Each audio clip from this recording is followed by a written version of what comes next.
어린이날, 어린이주일, 어린이들을 위한 날입니다. 그런데 이날은 사실은 어른들의 날이에요.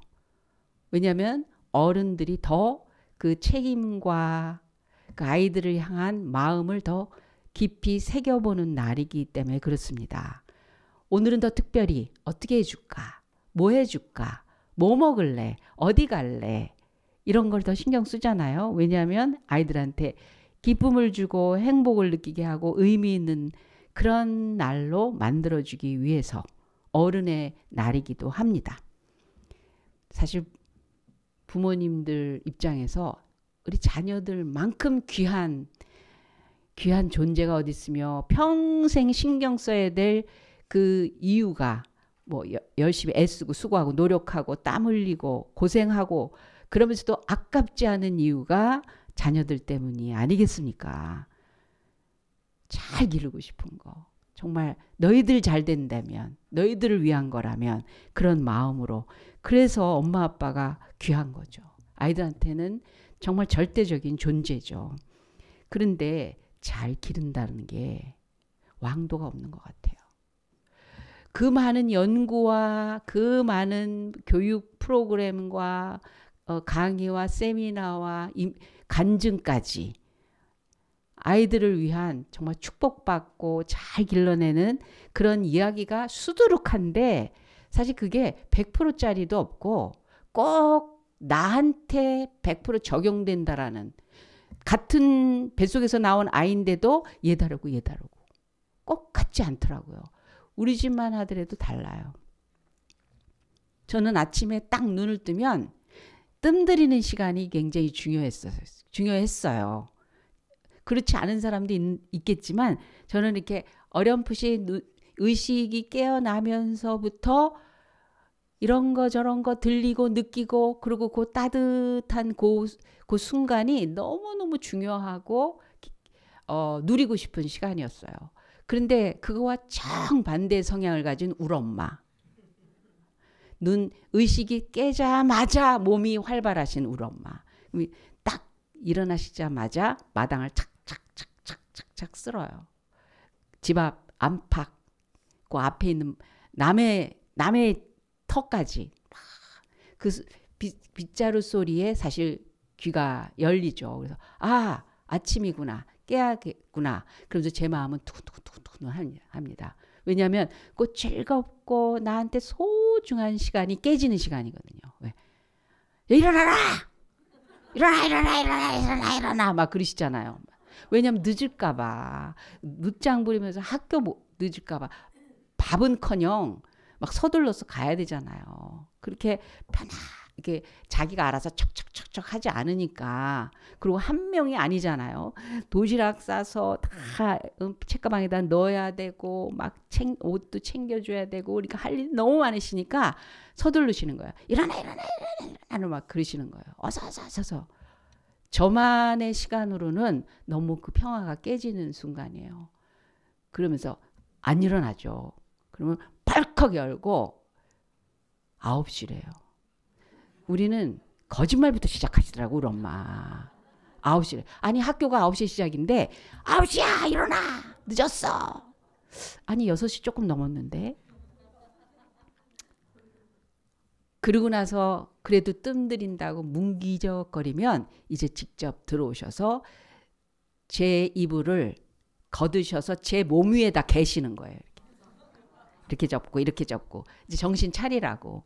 그 추운 겨울에는요 이불이 차가워요. 이 따뜻한 이불 속에서 좀 만끽하고 싶은데 나도 일어나려고 했는데 그러면 이제 그때 제 마음은 우리 엄마 아니다. 진짜 엄마면 이럴 수 없다. 딸의 이 소중한 시간을 이렇게 할 수 없다. 막 그런 심정까지 됐었어요. 그렇게 매일매일 지납니다. 이제 나이가 들어서 가족끼리 이렇게 앉아서 이런저런 얘기하다가 어렸을 때 얘기를 한 거예요. 나는 엄마가 그럴 때 진짜 너무 짜증이었어. 왜 엄마는 이렇게 좀 이렇게 편안하게 아침을 시작하게 해줬으면 좋았을 걸. 물론 오죽하면 그러셨겠어요. 일어나서 학교 가게 만들어줘야 되고 한 명도 아니고 뭐 해야 될 일 너무 많고 하니까. 그런데 저 입장에서는 제 기분으로는 정말 엄마 때문에 아침이 평화가 깨진다. 난 그런 생각을 했었어 하고 이제 웃으면서 그런 얘기를 했더니 우리 언니가 하는 말. 저도 놀랐어요. 그때 깨달은 게 참 많아요. 저희 언니가 그러는 거예요. 어머 나는 너무 좋았어. 너무 재밌었대요. 엄마가 막 이불을 위에다 개고 막 이러나 그런데 자기는 너무 재밌고 즐겁고 웃기고 그랬었다는 거예요. 그래서 나는 왜 그런지 몰랐는데 우리 엄마가 우리 언니 좋아하고 나 싫어했어요. 그때서야 알았어. 그때서야 그것도 있겠다. 그것도 소통되고 통하고 쉽고 편안한 관계. 같은 뱃속에서 난 앤데도 그걸 모르셨죠. 우리 엄마는. 저를 얼마나 아끼고 사랑하셨는데. 근데 일어나 어서가 절 위한 거라고는 생각을 못했어요. 그리고 그게 내 말을 안 하니까 자식이 어떤 걸 느끼는지 몰랐다고요. 어떻게 기르는 게 잘 기른 겁니까? 왕도가 없어요. 다들 열심히 하신 거예요. 다 부지런히 애쓰신 거예요. 마음은 애가 탄 거고 그저 너 잘 되라고 한 거예요. 자식이 어떻게 받았던. 그런데 성경은 그럼에도 불구하고 자신 있게 담대하게 확실하게 잘 기르는 거 있어 그러세요. 이렇게 하면 돼가 있어요. 에이 성경 말씀 다 옳은 말씀이지. 그렇지.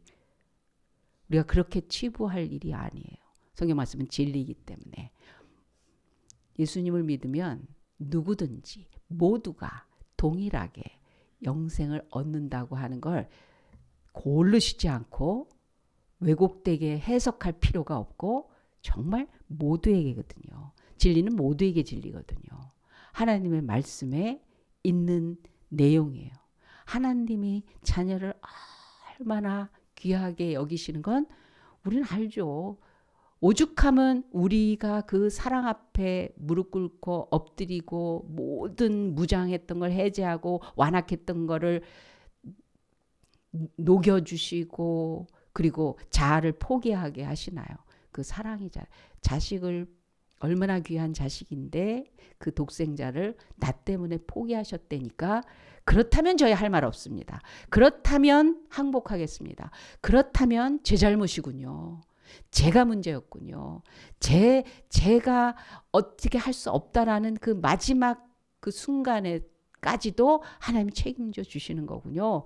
하고 우리가 주님 앞에 항복하고 무릎 꿇는 거거든요. 그 귀한 독생자를 포기하셨기 때문에.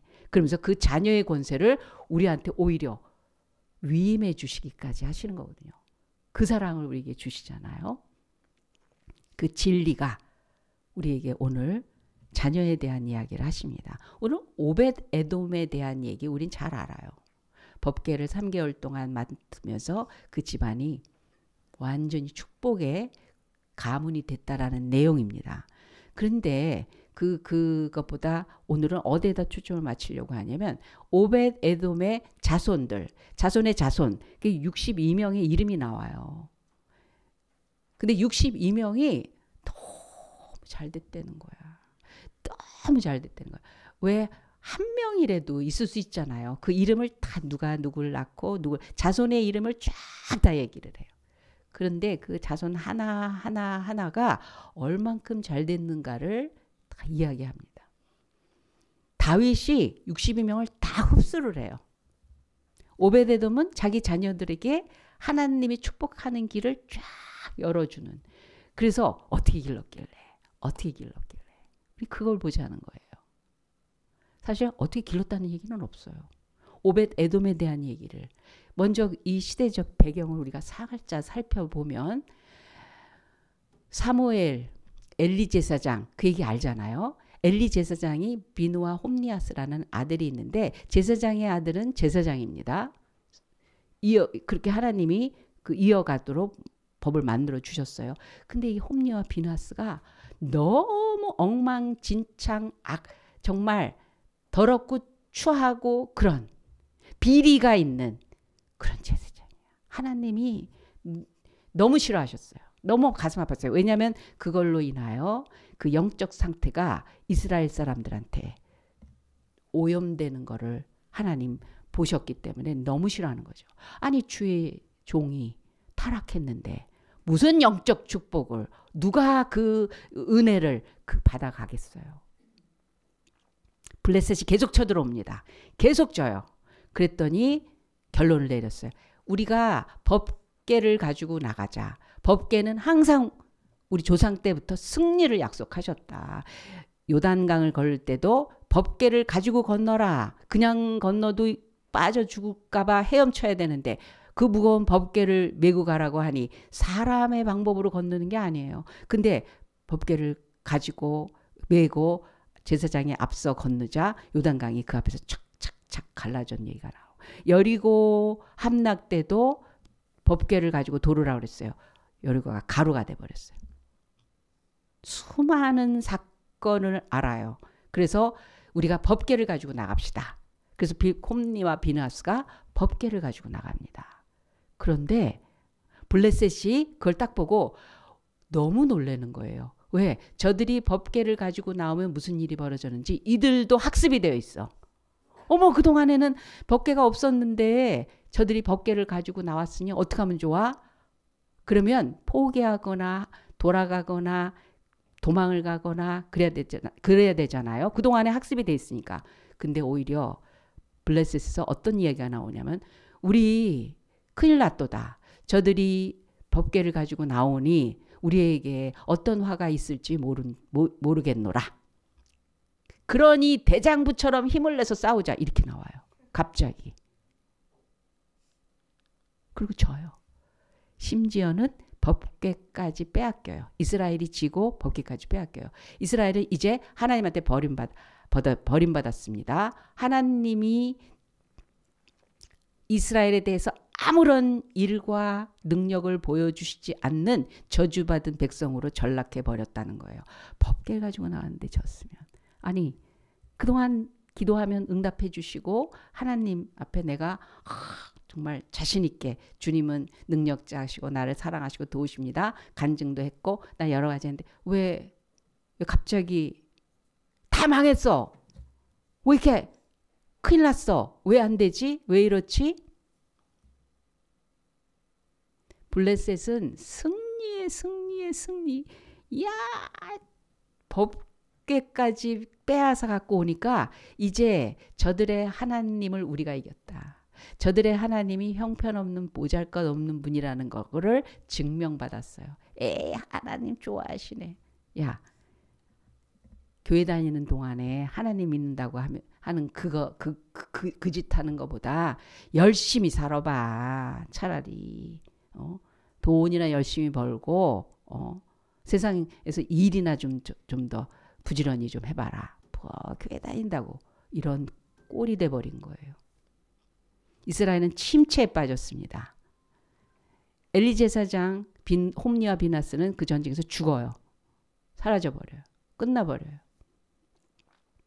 비참하게 됩니다. 그리고 나서 100년 뒤의 일이에요. 오늘. 그러니까 법궤를 뺏긴 지 100년이나 됐어.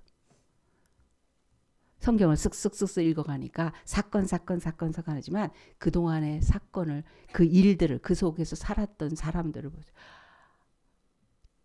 이 블레셋은 법궤를 가지고 승리의 전리품이에요. 이스라엘 하면 제일 겁먹었던 게 저들의 하나님 여호와가 저들을 지키고 그 하나님이 일하시기 시작하면 당할 재주가 없다라는 이미 학습되었던 그것이 완전히 뒤바뀌는 사건이 돼버렸거든요. 신나는 거예요. 법궤를 가져다가 자기네들이 섬기는 다곤 신전에 갖다 놓습니다. 왜냐하면 옛날에 전통적으로 전쟁에서 이기면 저쪽 신을 가져다가 우리의 신 발 앞에다가 놓는 그런 전통이 있었어요. 모든 우상은 다른 종교에는 상이 있습니다. 자기네들의 신에 대한 그 형태가 있어요. 그런데 하나님은 나를 우상으로 만들지 마라. 형태를 가지고 섬기지 말라 그러셨어요. 단지 법궤만 있었어요. 그 지성소 안에. 법궤 뭐예요? 만나 항아리와 아론의 지팡이는 이제 역사 속에서 사라지고 그 안에 율법 두루마리, 모세의 두 돌판에서 새겨진 그 10계명과 그리고 613개의 계명이 들어있는 두루마리였었어요. 즉 약속이 상징적인 거예요. 하나님의 언약의 말씀을 믿는 믿음의 백성들에게 승리가 있다라고 약속하시는 거예요. 어떤 그런 물건이 아니에요. 물건. 그런데 홈리 비누아스와 그 엘리 제사장과 그 시대의 사람들 가운데서 그 언약 믿고 하나님에 대한 믿음으로 살려고 하는 사람들이 아니라 나 뭐 있어 경력과 자기 추억할 만한 거리들 이런 것만 있었던 거예요. 진심의 신앙이 아니었던 거예요. 그러니 법궤를 들고 나가서도 그건 물건이었을 뿐이에요. 다곤 신전에다가 갖다 둡니다. 신이 났어요. 이스라엘은 패배하고 침체되고. 그런데 다곤 신전 그 다음 날에 그들의 신 앞에 가서 제사 지내려고 딱 갔더니 다곤 신상, 그게 물고기를 상징하는 거였는데 다곤 신상의 목이 뚝 벌어져 갖고 문지방에 턱 엎어진 거예요. 목이 달아났어. 법궤가 있는데. 그니 참 사람이 얼마나 우매한지. 그러면 이건 뭔가 특별한 사건이다. 이게 무슨 의미가 있지 않나. 혹시 저 이스라엘이 갖고 있던 법궤가 저런 혹시 이것이 우리한테 경고하는 건가? 뭐 이렇게 생각을 해야 될 거 아니에요. 그런데 다곤 신의 목이 문지방에 넘어졌다고 해갖고 이제 문지방을 경배하기 시작합니다. 그리고 이제 목을 갖다가 올려놔요. 그 다음날 가니까 목 떨어져 손발 다 잘립니다. 그러고도 정신을 못 차리니까 거기에 피부병, 독종이 생겨서 온 그 지방, 그 지역 사람들이 난리가 난 거예요. 그러니까 급하니까 안 되겠다. 이 법궤를 딴 데로 좀 옮겨야 되겠다. 그래서 법궤를 딴 데로 옮겨가요. 신나는 거죠. 야, 이 전리품 우리한테 준대. 뭣도 모르고 받았어요. 아수도 됐어. 근데 거기서 독종이 또 퍼집니다. 그랬더니 도저히 안 되겠다고 딴 데 보니 안 받아. 이제 소문이 나갖고 우리 안 받아 이렇게 된 거예요. 100년 만에 보냅니다. 이거 이스라엘에 그때서야 정신이 좀 들었는지 아무래도 이게 안 될 것 같아. 그래서 법궤를 실로에다 이렇게 갖다 놓고 도망가요. 법궤가 어디 있다라는 소리를 듣고 이제 다윗이 왕이 된 사울 왕서부터의 그 사건들은 여기서 다 얘기할 수 없고요. 세월이 쭉 가면서 다윗이 왕 되자 이제는 법궤를 가져와야 되겠다. 그것처럼 귀한 게 없거든요. 하나님이 다윗을 인정하면 다윗이 알아요. 자기의 사명이 뭔지 알아요. 이스라엘 이 공동체, 이 나라가 하나님의 공동체가 되도록 자기를 사명 줬다라는 걸 알아요. 자기에게 그런 오랜 동안의 연단과 훈련과 그 교육을 통해서 하나님이 신앙으로 능력으로 무장시켜 주셨어요. 내가 지금 해야 될 최고의 먼저 제일 우선순위는 하나님을 이스라엘 백성들에게 마음에 품게 해야 되는 거. 그거의 첫 번째가 법궤를 모셔오자. 그거였어요. 3만 명을 동원해서 이제 법궤를 가지고 옵니다. 그 지역에 유지였던 우사와 아효 집안이에요. 그 집안에서 저희가 하겠습니다. 그랬어요. 그래서 막 마차, 소 장식하고 거기에 법궤를 올려놓고 아효는 앞에 서서 막 정말 너무 감동과 감사를 가지고 앞에서 끌고 우사는 그 옆을 따라갑니다. 소가 중간에 흔드는 거예요. 그랬더니 마차가 흔들릴 거 아니에요. 그럼 법궤도 같이 흔들리잖아요. 법궤를 잘 모셔야지. 그래서 우사가 탁 만지는 순간 즉사해버린 거예요. 잘하려고 했는데 즉사한 거잖아요. 봐요. 이스라엘 사람들의 신앙을 통해서 하나님은 명예가, 그 하나님의 영광이, 하나님의 은혜가 떠났었어요. 그러나 아무도 하나님이 누구신가를 모르는 블레셋 그 지역에서 하나님 스스로 하나님 되심을 나타냅니다. 이스라엘 백성이 하나님 앞에 온전한 믿음을 가지고 나라도 못 지키고 자기 생명도 못 지키고 실패하고 그러면 끝난 겁니까? 아니에요. 그 모든 과정에서 하나님은 이스라엘 백성들을 향한 메시지가 있었던 거예요. 그 사이에 하나님은 외면당하고 버림받고 초라해지고 명예가 실추되고 그 이방 신상 그 신전 안에서 쪼그라든 거라고요? 아니요. 하나님은 스스로도 충분히 그 영광과 명예를 지켜내실 수 있는 분이에요. 그래서 하나님 스스로 이스라엘에게 다시 시작하게 하십니다. 근데 그걸 모셔오는데 마음대로 하면 안 되죠. 그래서 법궤를 마차에 실어 원래 하나님께서 법궤를 이동할 때 뭐라고 하셨냐면 어깨에 매라고 그랬어요. 특별히 그걸 매는 자손까지 정해주셨어요. 고라 자손은 어깨에 매고 움직여야 돼요. 아요가 맨 앞에 섰어요. 우리가 합니다. 사람이 드러나기 시작합니다. 사람을 봐. 하나님에게 집중된 게 아니라 사람이 하는 일이 돼버린 거예요. 누가 했대. 와, 최고야. 저 사람 아니면 잘했네. 그리고 우사는 법궤를 만져 함부로 그 옮길 때 하나님의 일을 하나님의 방법과 하나님의 때와 하나님이 원하시는 그 내용으로 그래야지 그게 하나님이시지 않겠어요? 내가 해드릴게. 믿어줄게. 갖다 줄게. 받으시면 되죠?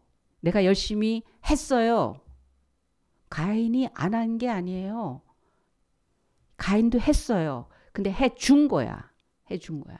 여러분, 그게 한 끗 차이인 것 같지만 엄청난 겁니다. 하나님이 하나님 되심은 내가 그 앞에서 그냥 모든 게 무릎 꿇어지는 거지. 내가 그걸 알았다고 하는 게 결론이 돼서는 안 돼요. 하나님 원하시는 것이 결론이 되줘야지. 원하셔서 이루어진 것이 결론이 돼야지. 이제 알았습니다가 내게서 결론이 내려지면 안 돼요. 나라는 사람이 마침표가 돼서는 안 돼요. 하나님이 마침표가 돼주셔야지. 그래서 어떻게 그렇게 하셨어요? 그럴 때 크리스찬들에게서는 당연히 나오는 말이 어떤 거냐면 글쎄 저는 특별히 한 게 없는데 글쎄 제가 뭘 열심히 했다. 남들 다 하는 만큼 아니 그거보다도 못해서 이제 가진 것도 많지 않고 그런데 이런 하나님이 해주셨네요. 그 상투적인 말버릇이 아니라 실제로 그러신 하나님인 그게 신앙이에요. 그냥 신앙은 실질적인 사건이 벌어지는 거거든요. 그런데 이들은 우리가 할게요. 그러더니 앞서서 봐라. 이 소도 내가 준비했고 이 마차도 열심히 해갖고 그래서 법궤가 안 보여. 사람이 보이지. 근데 그것도 막 만져. 내가 지킨다? 하나님이 우리를 지키지 내가 하나님 지킵니까? 그래서 죽은다는데 다윗은 패닉이 왔습니다. 자기 하나님이 인정받은 사람 아니에요. 왕으로. 내가 가장 좋아하는 분, 내가 가장 사랑하는 분, 그리고 하나님을 정말 이 백성들에게 최고의 분으로 나타내고 싶은 그 소망이 있어서 법궤를 제일 먼저 모셔오고 싶었는데 왜 죽었냐는 거예요. 왜 이게 실패가 됐냐는 거예요. 모르겠는 거예요. 너무 두려워. 이제는 법궤에 대해서 이제 두려워서 알 길이 없는 거예요. 그럴 때 그 가뎃 사람 오벳 에돔 집에 모시게 합니다. 오벳 에돔의 62명 아들들이 하나같이 잘된 거 성경에서 뭘 얘기하는 줄 아세요? 오벳 에돔 집에 3개월 있는 동안에 그 오벳 에돔 집이 너무 축복받았다는 거예요. 그러면 법궤를 잘 모셔서 3개월 동안 모신 오벳 에돔은 축복받았습니다. 네, 하나님의 아니 누구는 모시고 싶지 않았나요? 다윗이 얼마나 간절했고 원하고 온 백성이 그거 바라보는데 다윗은 창피한 정도가 아니에요. 나 이제 하나님께서 이러실 때 내가 말해 이게 권위가 되나? 이게 뭐지? 얼마나 답답하고 부끄럽고 두렵고 그리고 하나님 앞에 간절했겠어요. 이게 뭐죠, 하나님? 오베데돔을 통해서 오늘 어린이 주일날 우리가 알아야 될 거는 오베데돔은 어떻게 그렇게 할 수 있었을까? 그 자녀들에게, 그 가문에게. 첫 번째로 오베데돔은요, 가장 어려울 때 생각나는 사람이 돼준 거예요.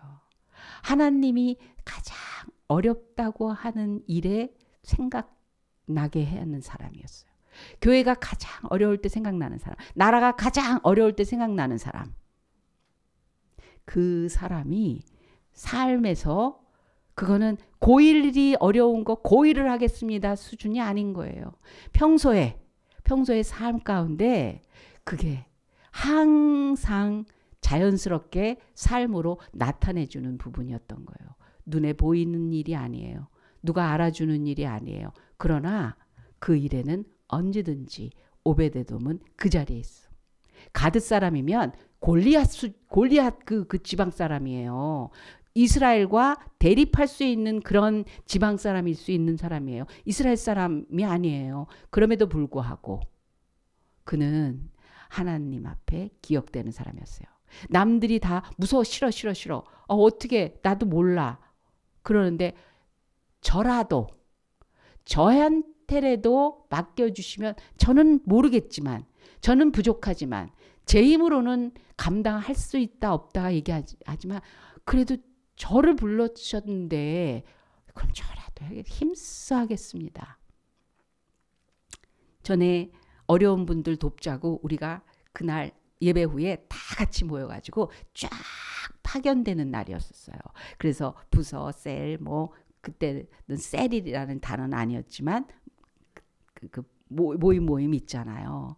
그래서 다 적어서 우리는 어디 간다, 우리는 누구를 돕는다.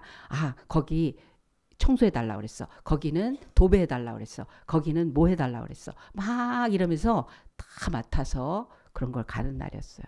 그래서 이제 한 모임이 이제 준비를 합니다. 그래서 가는데 예전 일이에요. 예전 일. 그 리더는 안 가더라고요. 저 깜짝 놀랐어. 구질구질해서 안 가더라고요. 잘 갔다 오세요. 그럼 이렇게 맡아서요. 여러분 어려울 때 생각나는 사람은 돈 있는 사람이 아니에요. 돈으로 어려운 일 하는 것 같으세요? 돈으로 돈을 보내요. 지식을 말해줘요. 정보를 줘요. 그런 사람이 생각난다라는 게 아니에요. 남 상태와 이것이 공감되고 내 자리처럼 느껴지고 그리고 그 고통과 아픔이 고스란히 전달이 되고 이게 돼줘야지 그게 힘든 일이 아니라 빨리 해결하고 같이 즐겁고 같이 맛있고 같이 편안해지고 싶은 그 행복감을 그걸 보는 거예요. 이 오베데돔은 자녀들이 평생 살면서 뭘 봤냐면 우리 할아버지, 우리 할아버지, 우리 아버지, 우리 증조 할아버지 그 이전부터도 그랬겠지만 어떤 즐거움을 가진 걸 계속 본 거예요. 그게 어려운 일을 감당하느라 수고하고 땀 흘리고 주름졌다라고 하는 일이 아니라 어떤 기쁨과 어떤 행복이 있는지를 쭉 봐왔던 거예요. 그러면 잘 큽니다. 그러면 잘 됩니다. 왜? 하나님이 기억하시는데 하나님이 알아주시는데 하나님이 고마운데 하나님이 편해지신다는데 하나님이 마음이 흡족하신다는데 뭘 아끼시겠어요? 뭘 아끼시겠어요? 다윗 때문에 솔로몬은 고생 안 했는데 솔로몬이 잘해서가 아니라 어려울 때 생각나는 사람이었어요. 오베데돔은. 우리 새롬교회 우리 엄마 아빠들처럼 얘들아 엄마 아빠 감사하다 그래야 돼. 어려울 때 생각나는 분이어서 얘들아 아멘 해야 돼. 이때는 니네들을 위해서 니네들 오베데돔 같은 두 번째로는 다 있지만 중간에 다 생략하고 우리 요약지를 보시고요. 근데 이게 일회성이나 잠깐 3개월을 법궤를 지키고 있었더니 하나님이 축복하셨더라. 아니, 오베드돔은 계속 했을 거예요. 맡겨주신 거. 십자가를 지는 삶일 뿐만이 아니라 그걸 계속하는 변함없는 그런 마음이었던 거예요. 그 사람. 법궤를 잘 섬겼는데 평생 모실 마음을 가진 그것을 이미 보셨어요. 변치 않는 마음을 가진 그분의 자녀들. 변함없이 충성스럽게 우리 주님과 자기에게 맡겨진 삶과 교회를 섬기기로 했을 때 오베데돔이 자녀를 어떻게 길렀다는 말이 성경에는 없어요. 근데 어떤 삶을 살았는가는 있어요. 자녀들은 부모가 말하는 것을 듣지 않고 봅니다. 우리는 오벳에돔처럼 자녀를 길러야 할 것입니다. 기도하겠습니다. 하나님 아버지 감사합니다. 애쓰고 수고하고 밤잠 못 자고 그저 맡겨주신 자녀들을 위해서 얼마나 고생을 감수하는지 주님 아십니다. 주님 그러는 가운데 우리 자녀들에게 하나님 축복해 주시기를 간절히 소망하는 이 마음속에 오늘 주신 말씀 잘 기억하고 주님 앞에서 오벳에돔처럼 그런 삶으로 살아가는 능력과 힘을 주시옵소서. 감사하며 예수님의 이름으로 기도합니다. 아멘. 지금은 우리 구주 예수 그리스도의 은혜와 살아계신 하나님 아버지의 극진하신 사랑 많으심과 성령 하나님의 감화감동 역사하심이 주님이 주신 기쁨 고생과 고난이 영광에 비해 좋게 비교할 수 없을 만큼 귀한 선물을 그 기쁨과 행복과 영원한 생명을 주시는 하나님 앞에 불러주실 때마다 아멘 하고자 작정하는 하나님이 기억해 주시는 그런 사람이 되기로 작정한 그 자녀들에게 무한한 축복을 약속하는 부모가 되기로 작정한 우리 새롬교회의 성도들과 그 가정과 하는 일 위에 지금부터 영원까지 함께 하실지어다. 아멘.